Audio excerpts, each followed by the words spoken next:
Hey there guys, it's me, Joshua Pacman, and this is a video that I've been planning on making for quite a while. Now, this is kind of an update video, but also like a pickups video of sorts. So, I've been meaning to make this for a while. This isn't going to be a serious discussion about Lovers and Virtua Fighter, although I do want to do something like that for another day. But I think I should probably save that for when I get more experience playing on Ultimate Showdown. Because recently, I actually was gifted a PS4. This is a bit of a weird time to get one, probably. But like, honestly, for like a FGC the machine to take around alongside to play like some Steam games for cheaper or have them physically or whatnot, it's not all bad. And honestly, I don't mind. Plus, I want a machine to play Little Big Planet 3 on, to be honest with. Speaking of which, let me talk about a couple of levers. Actually, I managed to get this thing a while ago. Now, I haven't been able to properly experiment with it. And honestly, it's due to the fact that, look at this. That spins like a motherfucker, bro. Like, the only thing worse than this would probably be some JLFs. No. A bolt fell. I'll worry about it once I'm done with the video. But anyways, this is an awfully interesting lever, and I know the person who actually... I'm familiar with the person who made it. I have tried using it before, and who knows? I might try and, like, fully, like, fix it up and put in some, like, decent switches on it. But for now, this is kind of more just an experimental shelf thing. I really like how it looks in the design. I haven't been able to properly try most of these levers, and that's mainly because I wanted something reliable, and unfortunately, I don't have, let alone 2 sticks that I can do that with. But with this, I don't think I'm gonna ever make I don't think I'm gonna ever make a video about it anytime soon. I might talk about, like, do a proper overview. But honestly, this is a pretty interesting pickup that I managed to get. I think I made a video unboxing it. I'm doing an overview of it. Speaking of which, the Cells 70. Now, this is a lever I haven't been able to give myself much time to ever properly try out. And I don't think I will for the meantime. Honestly, from what I can tell you, it's not a bad lever, but it's a tad disappointing. Honestly, the big problems with it, and I think this is largely due to the fact that I'm so used to Korean levers, a lot of my taps, they don't come out right. And honestly feel like whenever I'm like double tapping to like backdash or doing side steps, it tends to not feel right, and like my inputs are coming up like short or too fast or something. Like, I don't know how to best describe it. And honestly, another problem is this lever has, listen to that. If you can see it, it has something which I'm just going to refer to it as snapback, where basically it's when the actuator hits one side of the stick, and then when it goes back, it hits another side, or it hits like another switch as it's returning to neutral.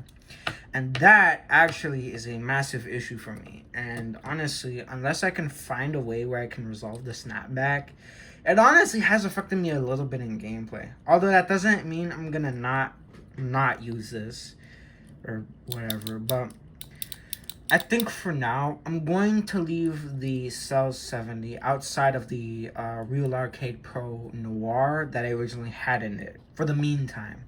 That doesn't mean I won't be returning to it. This is actually something I really would love to return to. But for now, I'm putting it on pause, since actually there's one more thing. Remember this thing? My desk is like really dirty right now, or messy. It doesn't have the 309MJ, and this is because I'm going to be doing a massive overhaul to not only the 309MJ, but a little bit to this. I'm thinking on actually getting an Alpha 49S for this. It's relatively short though. It's gonna have Omron A5 switches and a removable shaft that I don't have to use glue gun or anything to use. And it's a Fanta IST lever, which is something that has interested me for a while. So returning back to here, this is the main thing of my attention. My 309 MJ is getting a massive overhaul, and it's probably most notable in the fact that I'm installing this. A problem with the 309 MJ that I've had, I don't know where I put the original, well, okay. I got the original bobbin. So here's the original bobbin. I don't think I have the grommet right now on hand. But anyways, the 309 MJ that I bought, it came with an ST35 grommet. It was a blue grommet. And a problem that I've kind of had is that it felt a tad bit hefty, which I would like work on my hands and whatnot, but it still didn't feel right. And honestly, I think the biggest issue for me is that whenever I would hit an edge, it would feel really squishy, I guess. So it didn't feel like a Japanese lever where I was hitting a definite side, or my Teon Fanta, where it felt like it was a bit on the softer side of feel, but it felt like I was hitting my corners and my edges and whatnot pretty good. That squishy feeling always bothered me, and I also found the tension to be a bit too high for me. So instead, I decided, let me get a brand new grommet. Let me switch to the Neo grommet. Now, the reason why I got this was because I wanted something different. And I always have a habit where if I'm ever upgrading my switches, I tend to not stick to something a little more basic or a little less experimental. I could go down by 5 and get like an ST30 from Crown, or a 25. Or even like, shoot. But instead, I decided to get this mainly due to the fact that I want to experiment. And honestly, from initial impressions, just squishing it around, it feels a lot less tensioned. Which gets me to the second part. This is the stock bobbin. And a problem with the stock bobbin is that it has a bit of spin. It spins quite a bit, and I would much rather replace it with the DX oversized bobbin. From what I hear, it's better when it comes to dealing with spin. And honestly, that's something I really want to just kind of fix. Plus, I've heard this bobbin is just like a tad better of an upgrade. And then comes the switches. Now, this is more just done for the lulz, because actually, these Ujida switches came from what I'm just dubbing the turkey lever. And honestly, this lever is a pretty cool shelf piece, but I don't think I would ever bother using it in a serious sense for now. Mainly due to factors which I'll probably get into if I ever do explore into it. But the big factor is when it comes to grommets, this doesn't use a standard Fanta style or Crown style grommet, which in my opinion, at least make it a Crown style. Because even Sanjak levers use Crown style, and it actually would cut less. It would use less material overall. But instead, I decided to take the switches and just put them on my Bitbang gaming PCB.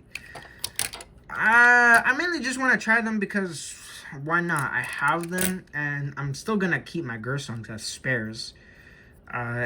It's not like I particularly think they're bad, but I just want to try something different for the fun. Speaking of which, let's get to the stainless steel shaft. Yep, I'm no longer using the prism top for the Aoi stick or my ice cream sandwich. I'm gonna be switching it to the, as I said before, Alpha 49S using my prism top. I decided to use this on my wrap-in due to spacing issues with the prism top and the shaft. And honestly, I kind of don't want to deal with that, so I'm just gonna install it into my wrap end, so that way I can do a little bit of adjusting on my custom build with the mounting, because actually I have nylon nuts. Let me kind of just show you. I actually tie it down with these like regular nuts. I want to swap it where the bottom uses nylon nuts and it's mounted below these regular nuts for spacing. So I want to do that quick little adjustment, so that way I can have a little bit better spacing and I don't have to worry about the collar on the 309MJ, since it's a bit tall. And I did a little bit of measuring, and yeah, you can probably guess why I'm not a big fan of using it. So yeah, this is just kind of a little update video that I've just been planning on making. I'll probably make a video later on talking about my honey build, and I'll probably do that once I give myself more time with the South 70, where I'll talk about both my completely overhauled 309MJ and the South 70. That is gonna take a lot of time to come, but you know, I want to take my time with these things, so it is what it is. But anyways, this is Joshua Pacman signing out, and can't wait to see y'all on Twitch this weekend. I'm gonna be participating in the Akai League this weekend. As some people might have known from the VF community, I actually did my initial appearance on there. And then I'm gonna be hosting the network battle as well. So anyone who can join, who's willing to join, who has RPCS3, please join. It means a lot to me if you can. Anyways, be sure to like and subscribe. Please join the network battle. I'll have it in the comments below. And this is Joshua Pacman actually signing out.